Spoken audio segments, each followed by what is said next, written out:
Breaking news చూస్తున్నాం. Iran రాజధాని టెహ్రాన్లో ప్రభుత్వ వ్యతిరేక నిరసనలు ఉగ్రరూపం దాల్చాయి. ఆందోళనకారులు తూర్పు టెహ్రాన్లోని ఒక ప్రభుత్వ భవనానికి నిప్పు పెట్టారు. భవనం మంటల్లో చిక్కుకున్న దృశ్యాలు సోషల్ మీడియాలో వైరల్ అవుతున్నాయి.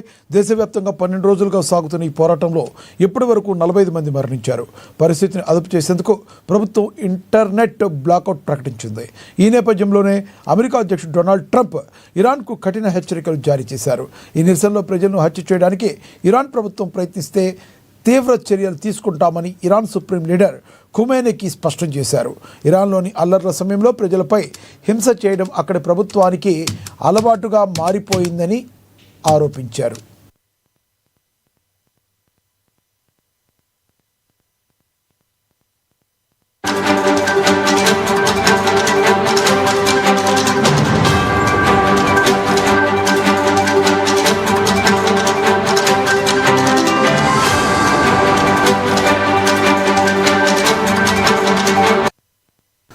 నిరసనల్లో ప్రజల ప్రాణాలు తీస్తే అమెరికా మౌనంగా ఉండదని, అలాంటి పరిస్థితి వస్తే ఇరాన్పై కఠిన చర్యలు తీసుకుంటామని హెచ్చరించారు.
ఇరాన్ రాజధాని టెహ్రాన్లో ప్రభుత్వ వ్యతిరేక నిరసనలు ఉగ్రరూపం దాల్చాయి.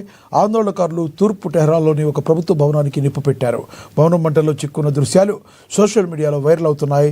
దేశవ్యాప్తంగా 12 రోజులుగా సాగుతున్న ఈ పోరాటంలో ఇప్పటి వరకు 45 మంది మరణించారు. పరిస్థితిని అదుపు చేసేందుకు ప్రభుత్వం ఇంటర్నెట్ బ్లాకౌట్ ప్రకటించింది.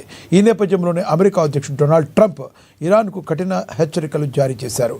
ఈ నిరసనలో ప్రజలను హత్య చేయడానికి ఇరాన్ ప్రభుత్వం ప్రయత్నిస్తే తీవ్ర చర్యలు ఉంటాయని ఇరాన్ సుప్రీం లీడర్ ఖుమేనీకి స్పష్టం చేశారు. ఇరాన్లో అల్లర్ల సమయంలో ప్రజలపై హింస చేయడం అక్కడ ప్రభుత్వానికి అలవాటుగా మారిపోయిందని ఆరోపించారు. నిరసనలో ప్రజల ప్రాణాలు తీస్తే అమెరికా మౌనంగా ఉండదని, అలాంటి పరిస్థితి వస్తే ఇరాన్పై కఠిన చర్యలు తీసుకుంటామని హెచ్చరించారు.